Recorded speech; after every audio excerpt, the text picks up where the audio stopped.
భారత సిమ్ కార్డులు కంబోడియాకు తరలిస్తున్న ముఠాను పోలీసులు అరెస్టు చేశారు. మరిన్ని వివరాలు మా ప్రతినిధి నాగార్జున అడిగి తెలుసుకుందాం. నాగార్జున, సిమ్ కార్డులను తరలిస్తున్న ముఠాను ఎప్పుడు అరెస్ట్ చేశారు, ఆ వివరాలు ఏంటి?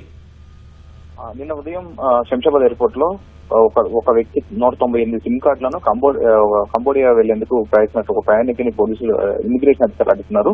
అనంతరం అతనికి సంబంధించిన వివరాలు సైబర్ సెక్యూరిటీ బ్యూరో పోలీసులు అందజేశారు. సో అతను ఎంక్వైరీ చేయగా ఈ మొత్తం కూడా కంబోడియాకు భారత సిమ్ కార్డులు పంపించి కంబోడియాలో ఉన్నటువంటి సైబర్ నేరగాల ద్వారా ఇండియాలో ఉన్నటువంటి ప్రజలను సైబర్ నేరాలకు అంటే బాధితులుగా చేసేందుకు వీటిని వాడుతున్నట్టుగా చూస్తారు. ఈ ఫోన్ నెంబర్లు వినియోగిస్తూ ఈ సిమ్ కార్డులు అందులో వేసి దీని ద్వారా వాట్సాప్, ఇతర టెలిగ్రామ్, ఇతర సేవలకు వినియోగిస్తున్నట్టుగా తెలుస్తుంది. సో దీనికి అనుబంధించి అతన్ని ఎంక్వైరీ చేయగా 2023 నుంచి ఇప్పటి వరకు మొత్తం 600 సిమ్ కార్డుల నుంచి పంపించినట్టుగా గుర్తించారు. మొత్తం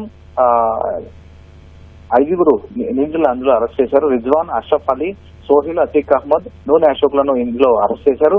సో మరికొంతమంది కంబోడియాలో ప్రధాన నిందితులుగా తెలుస్తుంది. దుబాయ్ నుంచి మొత్తం ప్రధానంగా ఆపరేట్ అవుతున్నగా గుర్తించింది. వీళ్ళందరి నుంచి కూడా ఈ 198 సిమ్ కార్డులను స్వాధీనం చేస్తున్నారు. మరికొంతమంది నేరగాళ్లు కూడా ఇందులో ఈ సిండికేట్ లో ఇన్వాల్వ్ అయినట్టుగా తెలుస్తోంది. కంబోడియాలో ఆ ట్రయాంగిల్ లో జరుగుతున్నటువంటి ఈ సైబర్ నివాసాలకి ఈ సిమ్ కార్డులు వాడుతున్నట్టుగా గుర్తించి వీళ్ళందరూ కూడా అరెస్ట్ చేశారు. వీళ్ళకి సంబంధించిన మరికొన్ని డీటెయిల్ కూడా ఆరా తీస్తున్నారు. శర్మ, ధన్యవాదాలు నాగార్జున.